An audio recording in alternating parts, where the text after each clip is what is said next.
Welcome to Mystery Team Inc. I'm Maggie. And I'm Kayla. And today we're talking Cleopatra Part 2.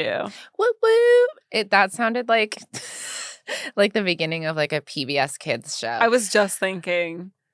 I don't know which one. Not Reading Rainbow, but. And today is very. Do you remember on Sesame Street when they had the numbers at the bottom of the pool and then it would come out of the water and they'd be like 8? No, I don't remember that. Oh my God. It gave me nightmares. Because it's scary. And now I have a fear of like things underwater. Coming out of water? Just being there. Okay. But also coming out. Just like you know the numbers are all down there. I know they're there. Like if a pool has like a mosaic design of something, that's like a thing. Like if you have a mosaic dolphin, I won't go in your pool. Okay. But then sometimes also I Google it on the internet. You heard it here. That's how to keep Kayla out of your pool. Put big numbers on the bottom. Yeah, I actually just didn't watch that much Sesame Street as a kid. You're blessed. Now you can go in any pool you want. I really feel like I missed out, but I'll send you the video. It's horrifying. As you know, I mostly watched Wishbone. That's true. Because I just liked hearing classic literature retold through the POV of a Jack Russell Terrier. We all did. Yeah. I also watched a lot of Wishbone, mm-hmm. but I did have to be traumatized by the numbers. Yeah.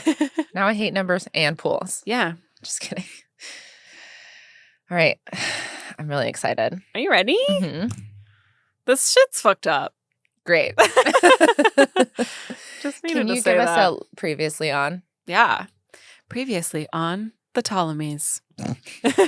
I'd watch it. Where we last left off, Cleopatra had just given birth to twins, right? A boy and a girl, Yes. Mark Antony's children. Yes. Named them Alexander and Cleopatra. Okay. So, and he had been like, I'm going to Syria to continue this campaign of trying to conquer places and whatever. And she was like, have fun, take 200 ships, and also a spy. Trigger warning, suicide. We're going to talk about suicide a lot in this episode. Oh boy. So Antony is off in Syria. Back in Rome, his wife. Oh, I forgot he has a wife. Fulvia is like, this triumvirate feels all Octavian, no Mark Antony. So I'm going to start a civil war against Octavian on Mark Antony's behalf. Wait, who was the third? Lepidus. Is he alive? Yeah, but he's just not like that relevant in Cleopatra's story. We love an unproblematic king. We don't know what he did. I don't know what he did. He might not be alive anymore by this point, but he's not doing anything. Like the main conflict is between Octavian and Mark Antony. I love that. But there's actually not even conflict between them really at this point. No. Fulvia is just like... She's about to start She's wildin' because she's in Rome. I don't know if she even knows about Cleopatra at this point, but her husband's been gone for a while. And this is what I'm going to do. If I ever like am married to someone who travels a lot, I'm going to be like, on behalf of my husband... I don't like what you said. I am declaring war on this Olive Garden because they won't seat me quick enough. In my future, it's probably going to be a sweet green. Yeah. I don't know if you know my husband, Mark Antony. But you ran out of salmon? Yeah. He was post-workout. He really needed the protein. Right. So she's like, I'm starting a civil war. I love this. It doesn't go well. Sure. She is besieged and exiled. Oh, no. How quickly? Quickly. Days, months? I mean, I think it's months, but it's like she basically tries to mount an offensive, and Octavian, who literally at this point is just like conquering most of the Western world, is like, I don't think so. It's like the one finger, like... Psst. Yeah, literally. So she flees to Greece. Okay. While she's in Greece, she suddenly falls ill with a mysterious illness and dies. Was she poisoned? We don't know. I mean, I think she just probably got like a regular illness. Cold. Yeah, because it's not even the year 1. So like they don't have... Sucks. Yeah. So she dies. Antony's like, oh, bummer. Is it though? Oh, no. Oh no, my wife. Oh, wait. My wife. What is that from? One day, a child is going to hear that and not know what that's from. Also, that's a great way to really quickly humble a man. Yeah. Yeah. When he goes, my wife, be like, what is that from? Oh my God, that's so funny. Where is that from? Did you come up with that? My husband. So, Antony. I love the idea of like yes-anding a Borat joke. No, like a bad feminist who like whose focus isn't on the wrong thing. Mm-hmm. Being like, my wife. More like my husband. Everybody talks about my wife. Nobody talks about my husband. Nobody says my partner. Yeah. So Antony, not wanting to, get the shit kicked out of him, is like, dude, Octavian, I was always chill with you. That was, she was... Bitches be crazy. Bitches be crazy. Bitches be shopping. You know how it is. Octavian is like, it's cool, dude. I forgive you. But just to prove that we're friends, you need to give me back some of your territories, just as a show of good faith. Mm-hmm. And also, you have to marry my sister, Octavia the Younger. Because we're cool, right? They call her Octavia the Younger. That is her name. That is so cool. And he's like, you're going to marry my sister because we're cool, right? And Antony's like, yeah, for sure, dude. Fine. Antony marries Octavia the Younger. He's there and in going back and forth between his like campaigns and Rome. In 3 years, he and Octavia the Younger have 2 children. Woof. Cleopatra. Do they like each other? Maybe. Who knows? Who's to say? He's cute, right? We looked at a picture of him. I don't think we looked at a picture of him. He was probably cute. Whose picture did I look at recently? Where I was like, is he cute? And then we looked him up and you asked me if Caesar was cute, and I also said Caesar. Probably. We looked at, you know what? This all that we have, all that we have of them are these like marble statues that they made. And there's no they don't have any, there's no pupils in them. Like it's hard to, but yeah, there's no reliable narrator. In sculpture. Right. So he marries Octavia. They have 2 children in 3 years. Cleopatra is like, excuse? But has he reported back to her at all? They've been writing letters. But has he like included the fact that he got married? I'm sure she knows. But from him? Probably. Better be. Yeah. I don't know. We don't have their letters. That's not news you want to hear second. No, it's not. And also, travel during this time, it's like, takes months and months to get anywhere. So you are like, if you go to Egypt, you're probably there for a couple of years. You know what I mean? And if you go back to Rome, you're there for a couple of years.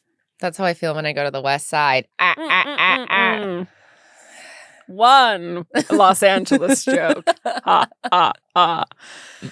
So Antony goes back to war. He stations himself in Antioch, which is in modern-day Turkey. He summons Cleopatra to come visit him. He's like, we need to talk about business. Somebody bring me Cleopatra. But if it takes months, by the time she gets there, a lot of things could have changed. She shows up in Antioch with the twins. Yes. She's like, we can totally chat business, but first, here are your children who you've never met before. I love the idea of her pushing them by the butt. By the butt. How old are they at this point? I don't know, but they're little. They're babies. Oh. He sees them for the first time. Oh. He's like, my sun and moon. They give them their surnames, Alexander Helios and Cleopatra Selene, meaning sun and moon. I love that. Antony is like, I'm giving you, Cleo, more territories to enlarge your kingdom. Queendom. She already has twins. You know what she needs? Help at home. Right, for real. Cleo is like, I love that for me, actually. Like, how did you know? All I wanted was just more territory. Back in Rome, Octavian is like, hey, everybody, Antony is out there ignoring his perfectly good Roman wife, my sister, Octavia. And everyone's like, Okay. And he's like, and he gave territories to a foreign queen, Roman territories. They can't do that. And everyone was like, what? That's crazy. In 36 BC, Cleo goes with Antony to the Euphrates. They're traveling. They're having a great time. By the summer of 36 BC, we know she's back home in Egypt because she is in her third trimester and about to give birth to a third child of Mark Antony's, which they named Ptolemy Philadelphus, which means brother lover, in an effort to make sure he doesn't kill his siblings for power because he is a Ptolemy. Go? It went fine. Oh, okay, good. Yeah. Meanwhile, Antony's war campaign is not going well. He gets betrayed. He's like, I need military support. I'm going back to Egypt to hang out with Cleo and my newborn son. In 34 BC, Antony sends an envoy to Armenia to ask Artavasdes II, who is the Armenian king, if he will marry his daughter to Mark Antony's son, Alexander Helios, as like a power marriage. The king says no. Antony invades the Armenian kingdom. Because he said no? Yeah. He takes the royal family prisoner. He brings them to Alexandria. He throws himself his own version of a Roman triumph victory parade. He dresses up as Dionysus. He rides through the streets in a chariot. Mm-hmm. He has the family paraded through the streets, as you typically do in a Roman triumph, up to Cleopatra, who is sitting on a golden throne at a silver dais dressed as Isis. Unreal. Back in Rome, Octavian's like, they're doing a Roman triumph for an Egyptian queen. Like, he paraded them to his queen of Egypt. And now the Romans are like, she doesn't even go here. Like, what the fuck? So, like, slowly building anti-Cleopatra sentiment and anti-Mark Antony sentiment. Did she have a hand or a say in his plot to try to marry off their kid and then kidnap the king? Probably. Like, okay. We don't know. I'd have no idea, actually. I just think it would be interesting if she like didn't even know what was happening and he was like, get dressed, sweetie. And then he's like, I brought you a royal family. No, I don't know, actually, how much say she had in that. I'm sure she had a say in them trying to create that, broker that marriage. Mm-hmm. And there were probably other things going on as well. Like, this was probably the culmination of a lot of them negotiating power struggles. Mm-hmm. But yeah, it was not a good thing to do. No. You don't, like, kidnap a king, you know? Like, you just don't. First of all, you don't kidnap a king. Secondly, you don't then throw a party in your own honor. Yeah. Publicly declaring that you've kidnapped said king. Right. I'm just saying. The next thing that we have a record of is Cleo and Antony have this big event where they may have gotten married, but if they did, we don't know because the focus of the event is them officially naming Caesarion the, quote, King of Kings, Antony making Caesarion the heir to, like, everything. And because Mark Antony has power in Rome. So he's basically saying, I'm making Caesarion my heir to my Roman power. He doesn't even go here. And he's heir to Egypt. Oh. Then they make their 2- and 3-year-old babies No. queens and kings of various annexed territories. They have to stop. This is like when Black Friday sales start like the Monday before Thanksgiving. Yes. At least let them get into the double digits. Like, you're really... I know. Well, and don't forget that Cleopatra has killed everyone who has any, like, claim to any thrones of Egyptian territories. She's the only person. So she's basically ensuring her family line. Like, if she dies, like Selene is already the queen of Cyprus or whatever. Like she just is because she's 2. And Cleopatra rules as her. She just is because she's 2. Cleopatra rules as her like regent. So around this time, this is when Octavian starts a propaganda war on Mark Antony, but it's targeted at Cleopatra. Ugh. And this is where we get most of our widely held beliefs about Cleopatra. And it's ironic because if Octavian hadn't spent so much time and effort writing all this mean stuff about her, we literally wouldn't know who she is. It's And basically he wrote a bunch of cool stuff. Right. It's basically like if the Burn book was like the history of the world. And it's like, okay, well, because you put her in there, now we all know who she is. Yeah. Antony. So what you're saying is Regina George is. Yeah. Okay, great. So I'm going to be transparent and say that I don't fully understand what like the Roman power structure was like at this time. And the reason is because at the time, the Roman Empire had a Senate. The senators were appointed. Mm-hmm. They weren't like elected. But then there are consuls who are like kind of sort of similar to like the Speaker of the House, if the Speaker of the House was also like more than a senator, like if they were kind of in power. The consuls are elected by the Senate. So it's like the senators are appointed and By then whom? By whoever's in charge. So like, right. So when they created the second triumvirate, Antony, Octavian, and Lepidus basically like put into law that for 5 years, the 3 of them were going to be in charge of everything. Then they extended it before their like when their 5 years was up. And now that extension is coming to an end. So the power structure is about to go back to basically being the Senate and the consuls are kind of in charge. Mm-hmm. So their rule is about to end.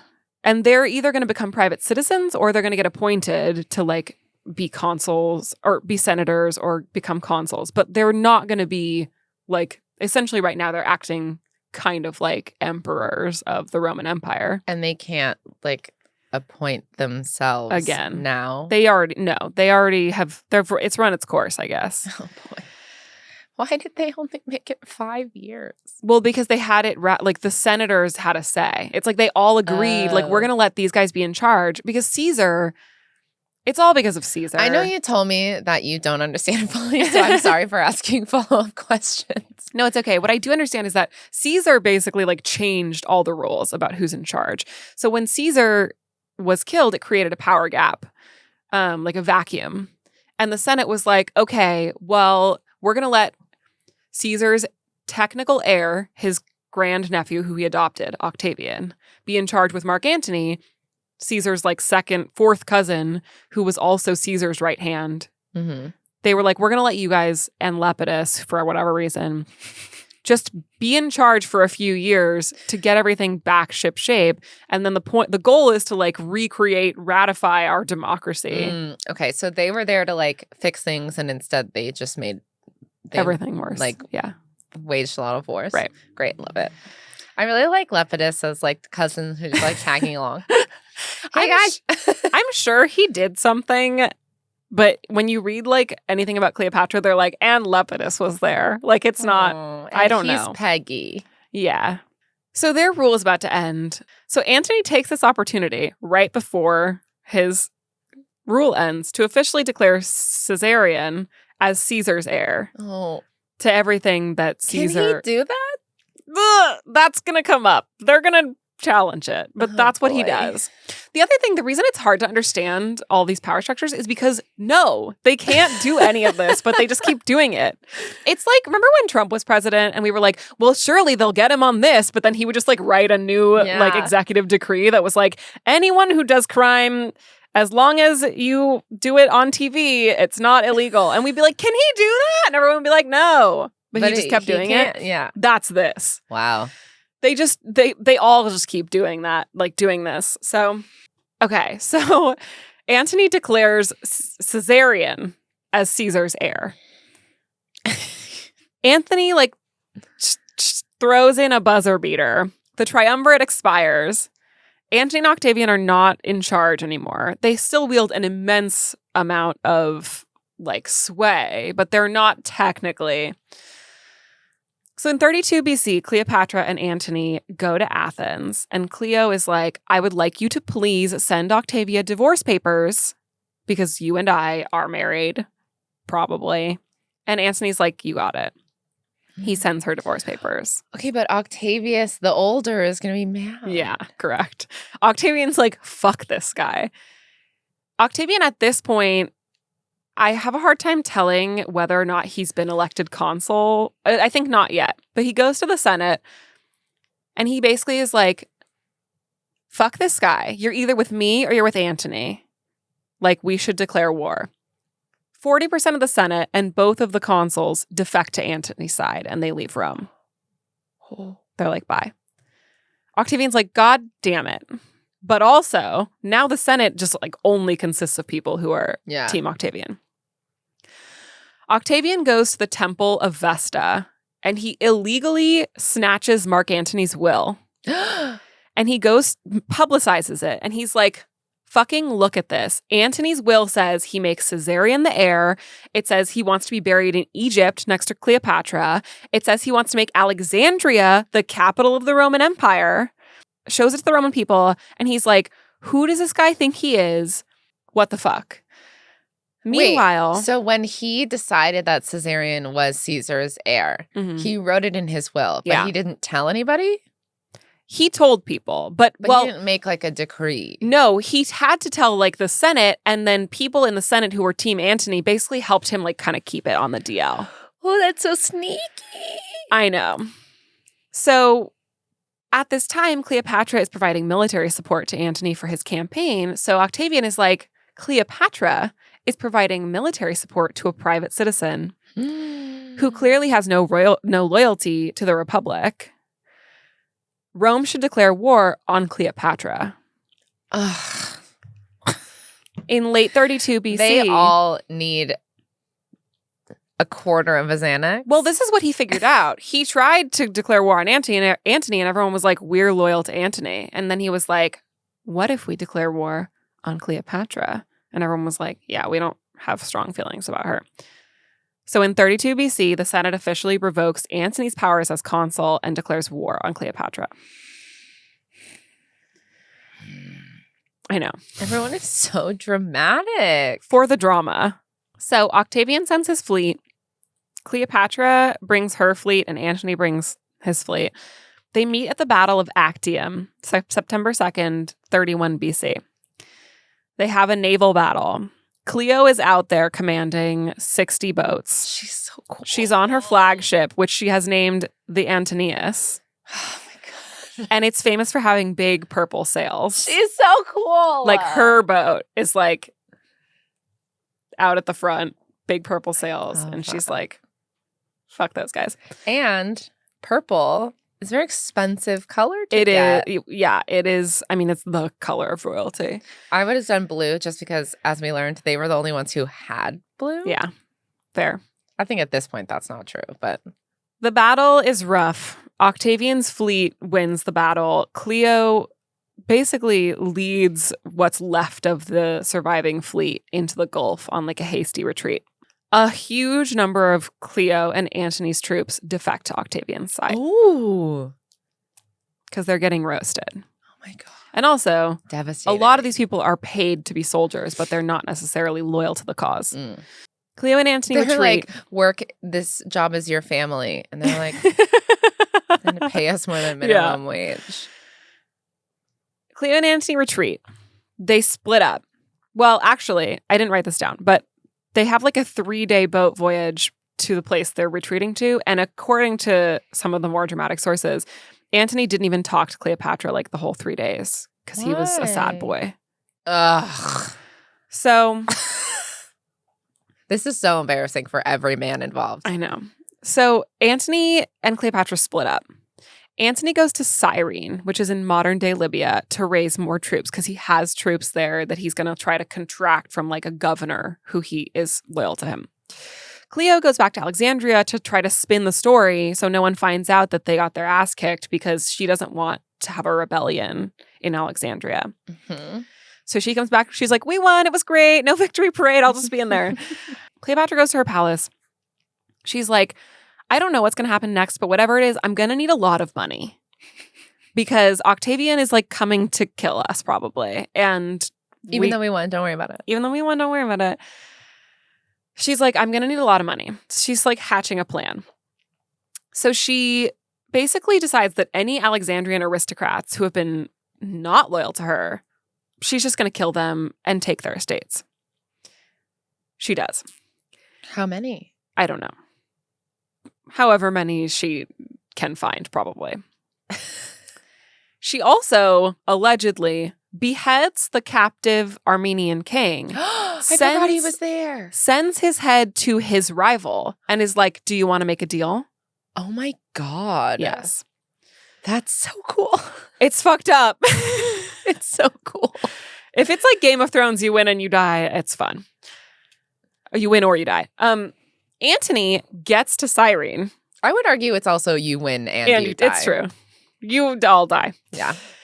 Antony gets to Cyrene. He finds out that news that he lost got there before he did. And his governor has already defected to Octavian's side and sent his troops to join Octavian. Oh, no.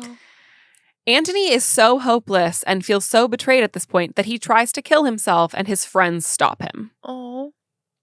Oh, God. Man. Cleo is like, uh-oh. Antony might be a liability. Yeah. She's like, if that's the way it's going to be, I'm going to start grooming Caesarion to take over Egypt yesterday. So she does. But he's supposed to take over for Caesar. He's supposed to do everything. But right now, Antony and Cleopatra are basically ruling Egypt. Cleopatra's like, well, I'll get to it. Cleopatra's basically like, I don't know if I want to play anymore. I'm going to groom Caesarion to take over. And then when I turn 40, a year from now, I'm going to fuck off and go retire. Yeah. I love this for her. Me too. She's like, Antony isn't even trying to win the Game of Thrones anymore. Like, I need to sort it.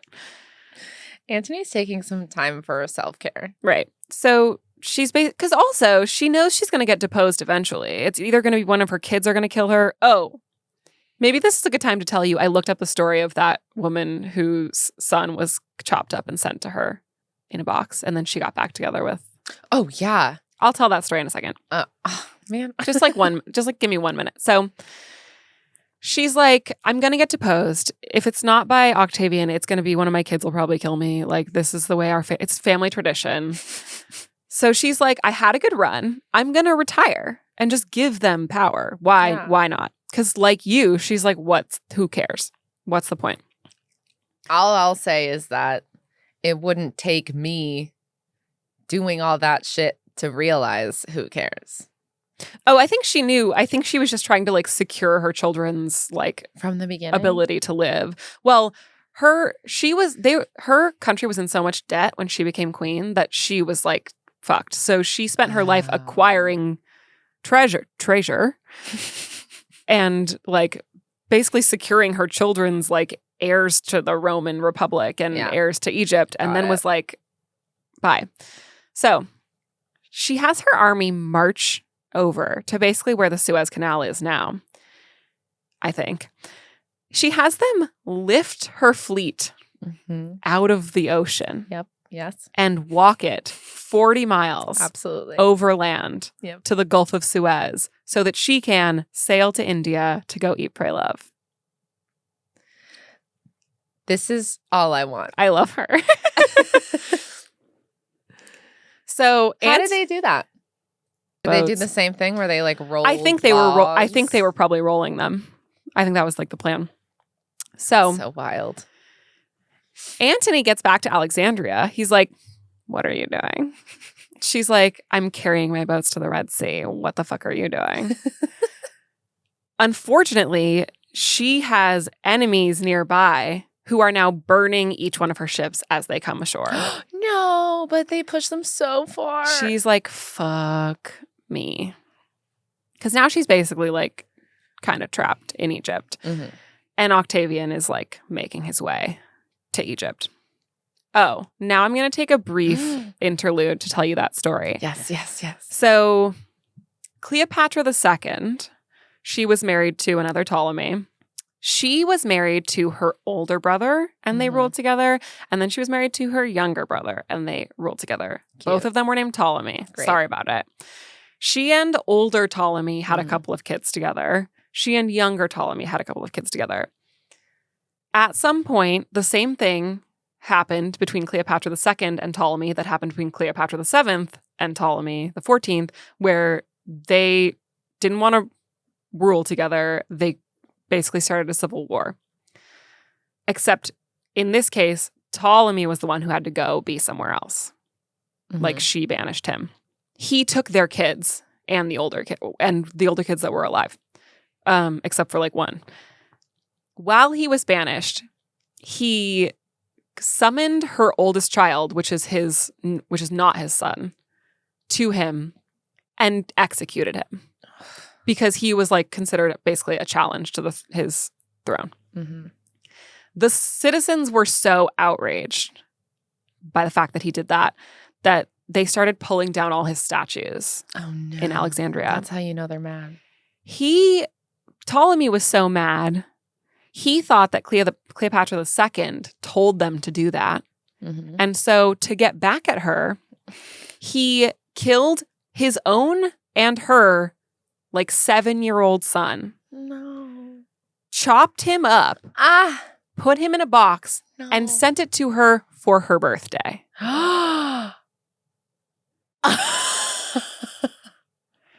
She was like, fuck you. The Civil War continued for like a few more years. And then eventually they reconciled. They negotiated a reconciliation. He came back. They ruled together. And he actually, I think, was the longest surviving Ptolemy. He lived to be like 80 years old and died peacefully in his palace. But how did they reconcile? I couldn't tell you. Like, what was that conversation? I think, honestly, it was probably something like the way that people act when they lose a chess game. They're like, good game. And then they go to the message boards. Right. I don't know. But the point is that is like the world Cleopatra was living in. That is, I hate love that it was on her birthday. Such an asshole. Ugh. But also, like, ooh, you know, like, if you're gonna do it big. So, I should also note that, from my understanding, at this point, Cleopatra's quarters of the palace were on a little island in the bay called Antirodos. So, Alexandria is a port city. The palace is, like, on the ocean. Okay. And there are multiple, like, little like jetties and things that lead out to like and bridges that lead out to islands in the bay, and they have like one of them has the Pharos Lighthouse, one of them has the Queen's Cabana. quarters. Well, and what's interesting Reminds about me it, of a sandals resort. yeah, basically. And the interesting thing about it is that it was like, I have to look it up. It was small, but it was completely paved. They paved the whole island. Wow. And built her palace on it. I want one. Me too. Antony is sad still. So he goes out to unclear either Pharos or another little piece of land in the bay, and he builds a little cottage, and he's like, I'm staying here, no girls allowed. I'm in exile. This is not his exact words, but his exact sentiment was, I'm in exile just like Timon of Athens. I've been betrayed. Like he was betrayed, and I'm going to go stay in my cottage and be sad. I feel like at that point you're like, good.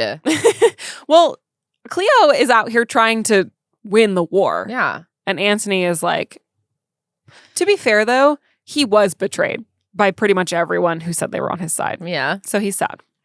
He's like, anyway, here's Wonderwall. Yeah. On his little island. Yes. Because he had like given all of these gifts and territories and like basically, I mean, people loved Mark Antony. He was very much beloved. He was seen as like Caesar's guy, and he had done all of this like, you know, benevolent things for his Meanwhile, obviously, he's waging war. Yeah. But like from the Roman perspective, he feels like he's given them all these gifts and like they've sworn their fealty to him. And they did. They all just were like, oh, fuck, Octavian's going to kill us. We're out. Poor guy. Cleo's like, I guess if you want something done right, you're going to have to do it yourself. So Antony and Cleopatra are both sending messages to Octavian. Octavian is in Rhodes at this time. He doesn't even write Antony back. He only sends a messenger to Cleo. I love that.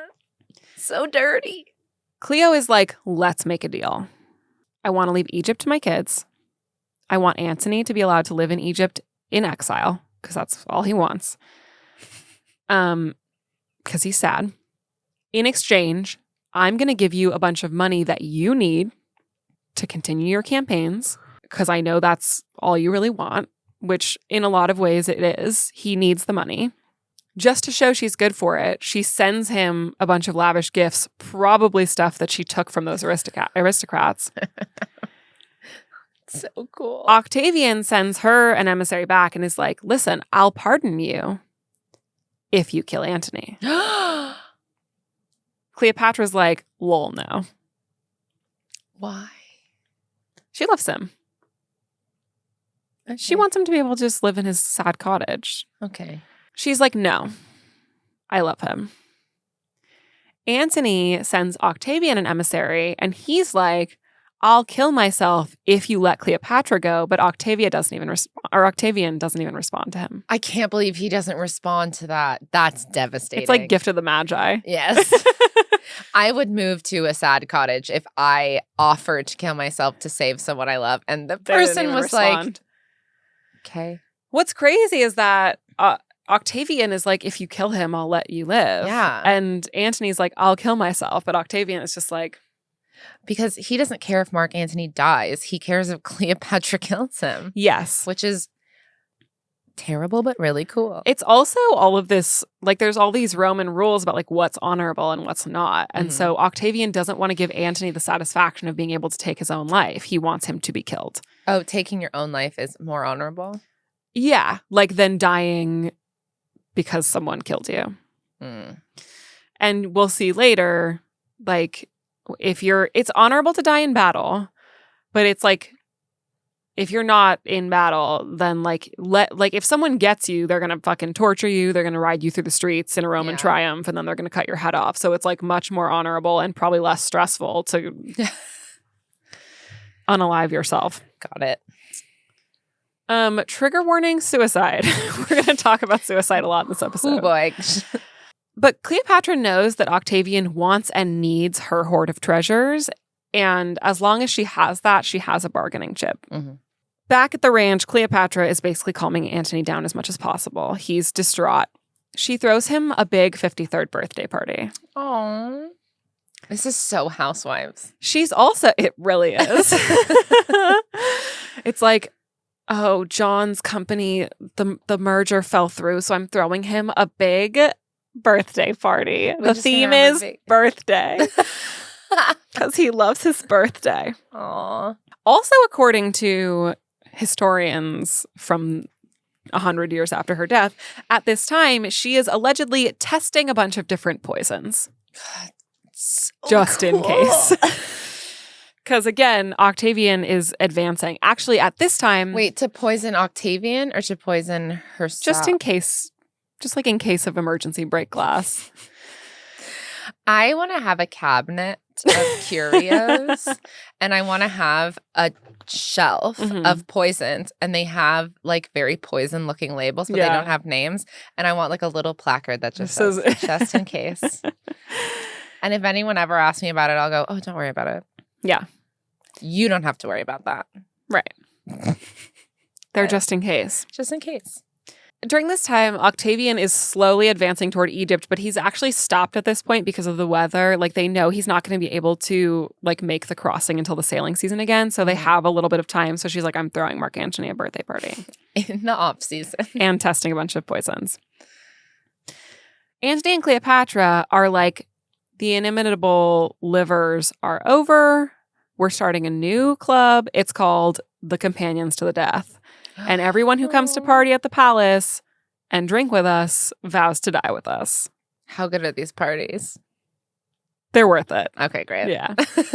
During this time, Cleopatra is also hastily constructing a 2-story mausoleum adjacent to an Isis temple for herself and Mark Antony. Yep. They're also still negotiating with Octavian, but they're not getting anywhere. And Octavian is now heading for Alexandria. By this point, Cleopatra has secretly sent Caesarion to Upper Egypt, a la Breaking Dawn Part 2, like with her tutor. With his tutor. She's like, go to either Ethiopia or India and hide and be safe. Mm-hmm. Cleo orders all of her treasures to be loaded into her unfinished mausoleum, along with a bunch of kindling. Because she knows that the thing that Octavian needs is her treasure. She's so cool. Octavian shows up with his fleet. Mm-hmm. Antony is like, here goes nothing. He rides out with his cavalry. His fleet goes out of the harbor to meet Octavian's ships. Antony watches from shore as Antony's fleet raises their oars to Octavian's fleet. Octavian's fleet raises their oars back. And then Antony's fleet turns around and the two sail into the harbor in tandem because his fleet has just defected to Octavian's side. Antony's like, God fucking damn it. His cavalry is like, we're gonna go. His cavalry defects. Oh my God. Antony is like alone in the harbor. Oh my God. He comes back to the palace. He's like, Cleopatra sold me out, which we don't know if that's true, but he's mad. So he's decided that that's what's happened. Although it's possible that she told Octavian, like, I don't know, something, but whatever. He's like, Cleopatra sold me out. She's like, no, I didn't. She's threatened to burn herself in her mausoleum with her treasures as a big fuck you to Octavian because he needs them. Octavian needs her to be not doing that. He also wants her alive. Why? So that he can probably parade her in a triumph in Rome. Or could he like marry her and become king? Yeah. He also could probably just become king and take her to Rome. You know, I love a party. We do love a party. Cleo's like, game over. She rushes to her mausoleum with her attendants. She has a few of them. 2, I think. She has the entrance bolted. With her in it. And her attendants. Oh God, that sucks. It's mostly done. The roof isn't finished. But like other than that, the mausoleum is done. She hides in her tomb with her 2 attendants. And she sends word to Antony that she's killed herself. Antony gets the news. According to Plutarch, he says, O Cleopatra, I am not distressed to have lost you, for I straightway will join you. But I am grieved that a commander as great as I have been found to be inferior to a woman in courage. Dick. Excuse me? I know. Like, really, dude? Are you fucking for serious? Also, if she's dead, which he thinks she is, do you have to say it? You don't have to say it. You don't have to say it. Like, if you're going to be a dick, at least just be like, I'm not sad to have lost you because I'm just going to join you. Yeah, you don't need to leave the second part in. Because now this is your legacy, Mark. Correct. Oh, men. So Antony has a servant named Eris, and Eris has been previously assigned the unenviable task of killing Antony when the time comes if he has to kill himself. Mm-hmm. So then does that count? Yes. Yeah, because it's like, I mean, it's the Romans did this. It's like a thing they did. It's basically like you assign your right hand to do the stabbing and you say, I'm ready to go. And then they stab you. Okay. Antony's like, okay, Eris, it's time to please kill me. And Eris draws his sword, turns away, and slays himself instead because he's so loyal to Mark Antony that he can't kill him. Did he hear what he said, though? I guess he must have not thought that was problematic. Wow. So once again, Mark Antony is just like, ah! I mean, Like fucking Charlie Brown over here. He really is Charlie Browning himself to the grave, but away from the grave. It's going to get worse. Oh, God. Antony's like, if you want something done right, I guess you better do it yourself. He draws his own sword. He stabs himself. The bullet gets locked in the chamber. He misses his heart. Oh, he doesn't die right away. He passes out. When he wakes up, because he does, everyone has left, but he's not dead. I'm sorry. It's so funny. We don't know from the historical record if Cleopatra hears that Antony's dying or if Antony hears that she's not dead, but something happens and the servants bring Antony to the mausoleum because they're like, he's alive. She's like, bring him to me, or some variation of that. Cleopatra is bolted in the mausoleum. So this is according to Plutarch from apparently an eyewitness account, lets down the construction ropes that they've been using to haul the roof stones into place. And they like put Antony in the ropes, and she and her handmaids pull him up to the second story window. And it's because that's a hard thing to do. They're like struggling to get his dying body up to the second story. He is apparently reaching up to her and bleeding out, being like, my love, my life, like, and they're pulling him up the construction ropes. Cleopatra herself. Why couldn't they unbolt the door? Because Octavian's army is like in the harbor. They're like coming to get her right now. Oh, copy that. They get him into the mausoleum. She, again, it's like, according to the drama, she like smears his blood all over her. She's like, my husband, my king, my life. Mm-hmm. He says to her, because he's dying, he's like, go make a deal with Octavian. Save yourself. There's one guy in Octavian's crew who you can trust. It's Gaius Proclus. He was my friend and ally before he went to Octavian's side. Don't be sad for me. I'm dying a noble death. He dies in her arms. Was he like, now look who's courageous? I'm sorry about that thing I said. I was sad. Meanwhile, one of Antony's servants, who is not loyal to Antony, has brought his sword to Octavian and is like, Antony killed himself, or tried to kill himself, but he's probably dead. Octavian apparently... This is so dramatic. I know. Octavian apparently, he sends Gaius Proclus. Gaius Proclus goes to the mausoleum. He's like, can we talk? Just come down.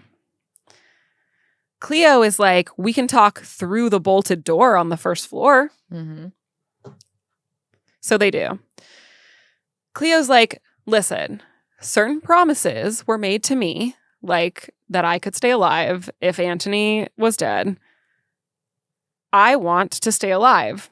And if Octavian is just going to kill me, then I'm burning myself and my treasures in this mausoleum. Mm-hmm. Octavian is like, whatever you do, don't let her do that. I need her alive and I need her treasures intact. Proclus is like, you can trust us. Then he puts a ladder, he leaves someone else like negotiating with her. He puts a ladder up to the second story window, climbs up there. The guy who fucking Mark Antony was like, there's one guy you can trust, this fucking guy, puts a ladder up to the second story window, breaks into the tomb, detains Cleo. Cleo, apparently, in the process of this, grabs her dagger off her belt to stab herself, but Proclus gets it back, like gets the dagger from her, wrestles her to the ground. Oh my God. Gets the dagger away from her. Now Cleo's in custody. They like bring her.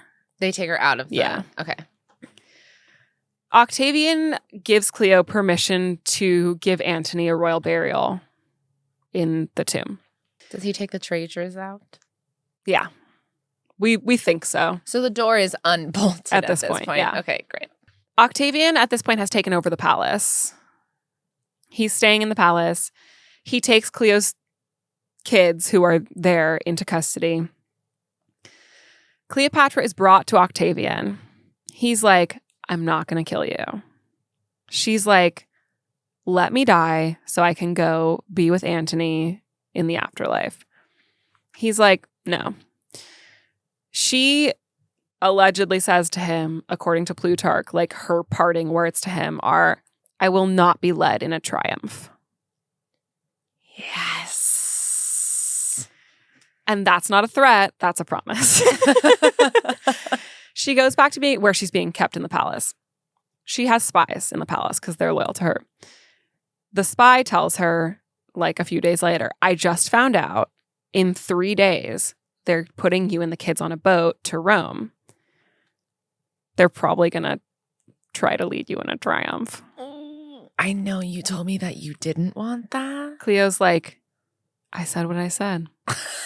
She's so cool. So according to Plutarch, Cleopatra's like, can I please go give offerings to Antony? Like part of his like wake, basically.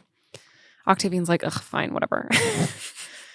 So on August 10th, 30 BC, Cleopatra spends a day in the mausoleum. This is according to Plutarch. We don't know like necessarily, but this is what we've been told.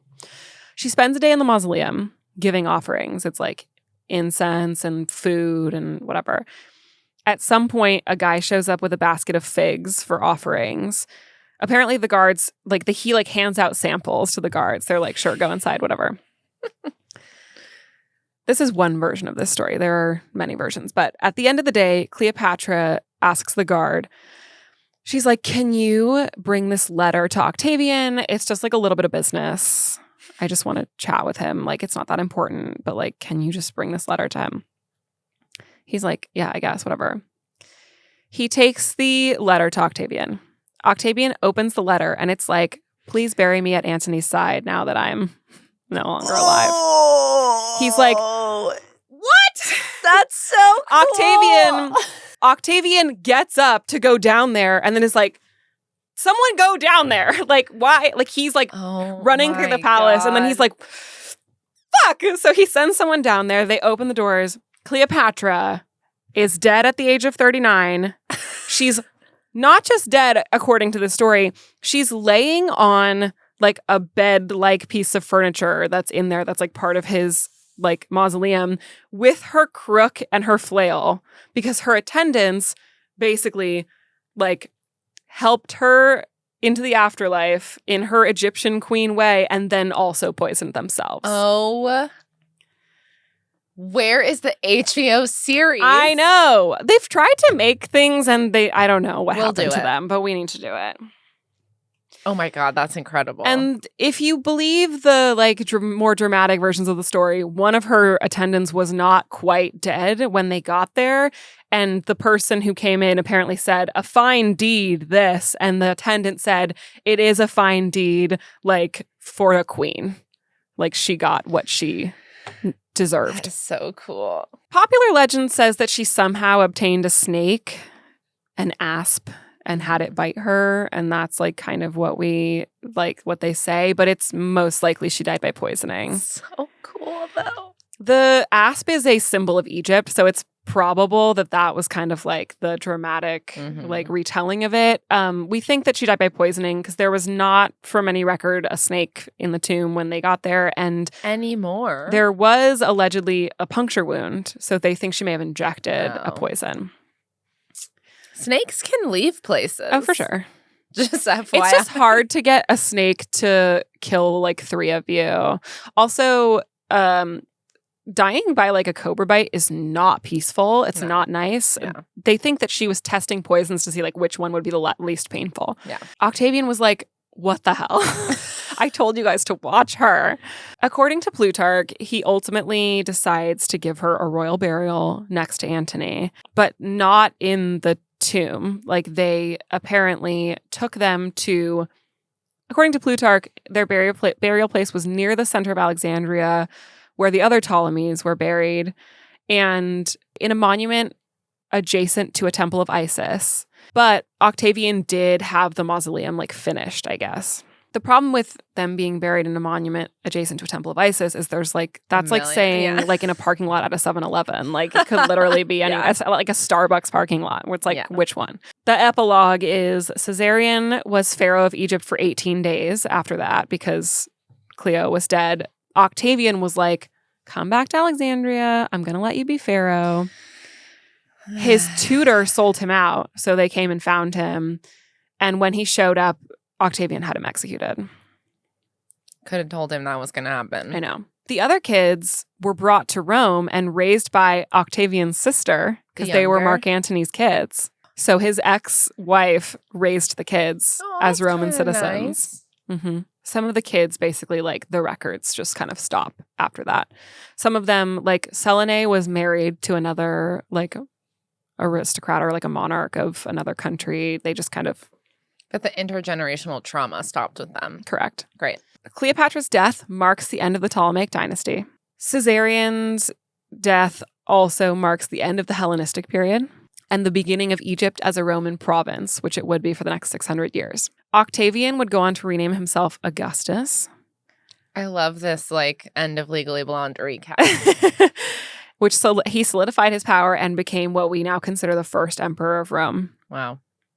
Good for him. He also rewrote the calendar to make August, and I don't think it's a coincidence that the month that he made it is the month that Cleopatra and Antony died. I also don't think that's a coincidence. So, this all brings us to the most important question. It's not the most important question, but it brings us to the question, where's the tomb at? Hey, I have one quick question before we finish up. Where's the tomb at? So glad you asked. In 365 AD, there was a seafloor earthquake off the coast of Turkey that caused a devastating tsunami that sunk a large part of Alexandria, including Cleopatra's Palace, the Pharos Lighthouse, and like most of portside Alexandria. So wherever it is, it's probably underwater. Mm-hmm. In the 90s, a French archaeologist named Frank Gaudio worked for like 10 years to find the foundation of Cleopatra's sunken palace. They removed like 60 objects that are now in museums, and you can actually go dive the remnants of Cleopatra's palace because it's in pretty shallow water. Should we do that? The thing is that the island, they found the island, and it has like big columns that were like the entrance to the island.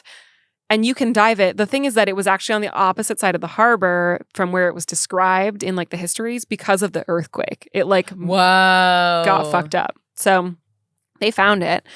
There are like these big granite columns and stuff. And there's like statues of, cool. There's like statues of Caesarion and like all this stuff. So you can dive it. But she wasn't buried at the palace from what we understand. Mm-hmm. She tried to burn herself alive there, but for the last 20 years, an archaeologist at the University of Santo Domingo has been searching for Cleopatra's tomb. Her name is Kathleen Martinez. And she theorized that it was connected to the Temple of Osiris in the now ruined city of Taposiris Magna, which is like 20 miles west of Alexandria, where it is now. Isis and Osiris were husband and wife, and Cleopatra was believed to be an incarnation of Isis, so it makes sense that Cleopatra and Antony would have been buried at the Temple of Isis and Osiris. Mm-hmm. In November of 2022, according to CNN, Martinez and her team found a 4,281-foot tunnel 15 feet underground that led them to what they describe as a huge religious center with 3 sanctuaries, a sacred lake, more than 1,500 objects, busts, statues, golden pieces, and a huge collection of coins portraying Alexander the Great, Queen Cleopatra, and other Ptolemies. Like there's coins from her reign in there. Mm-hmm. The temple, they also discovered that the temple has a dedication to Isis. Martinez told CNN, the most interesting discovery is the complex of tunnels underneath it that lead into the Mediterranean Sea and sunken structures. Oh my God. The next phase of their investigation is to begin underwater excavations. This is all just like verbatim from CNN. Yeah. Martinez says it's too early to know where these tunnels lead. But she says if the tunnels lead to Cleopatra, it will be the most important discovery of the century. Can you imagine No. spending your whole life looking for that and then finding those tunnels? Like No. you find the temple. Like the temple of Isis. They you're find the like- temple of Osiris. It's dedicated to Isis. And you're like, whoa. And then you find the coins. You're like, look, and then you see, and there's no like right. tombs. And you're like, that's in my head. I'm dramatizing it. It's great. And then someone with their little chisel, and then they find a tunnel. And the tunnels lead into the sea, like into sunken structures that were part of Alexandria before the earthquake. That's so cool. That's So we don't know. cool. From what I understand, it's going to take years probably sure. to do these excavations. But not like so many that we could see it in our lifetime. Yeah. So that's the story of Cleopatra, the last queen of Egypt. The drama. Basically the last pharaoh of Egypt, because I don't think Caesarian's 18 days count. She's like the last No, pharaoh of Egypt. Although William Henry Harrison counted. That's fair. That was a roller coaster. Isn't that fucking crazy? I loved that. Thank you for that. Why don't we know this story? Man. I'm always just like, what the heck? Like, because when you learn about Cleopatra when you're in like third grade You're and like, you she do like was the hot and she Egyptology did unit, this. yeah, or whatever, it's just like everyone does this. Yeah. I'm like, were you going to tell me that she like killed those guys and sent their heads to their enemies or like tried to burn, like was literally like, I'll just burn myself alive with all the treasure. I don't give a fuck. Like, I'm obsessed with her. yeah, she's crazy. Thank you so much. Thank you. For that lovely story. I'm glad you liked it. I loved it. Wow. Honestly, I can't wait to listen to it. I'm excited too, because that shit was crazy. And when I was researching it, I just kept being like, ah! Thank you for listening. Hey, thanks for listening. We hope you enjoyed this 2-part series on Cleopatra. And if you didn't, Yeah, if you don't like it, I don't know, what would Cleopatra say? Like, I'll set myself on fire. I'll set myself on, if you didn't like it, I'll set myself on fire. Them's the rules. So that's Cleopatra. I love it. Crazy. We don't know. We don't know. Stay in your lane. Buckle the buck up. Smooch of smooches. Like Yeah, I Queen like of that. Queens. Yeah, I King love of that. Kings. Smooch of smooches. Smooch of smooches. The smooch of all the smooches. Oh, Goodbye. goodbye.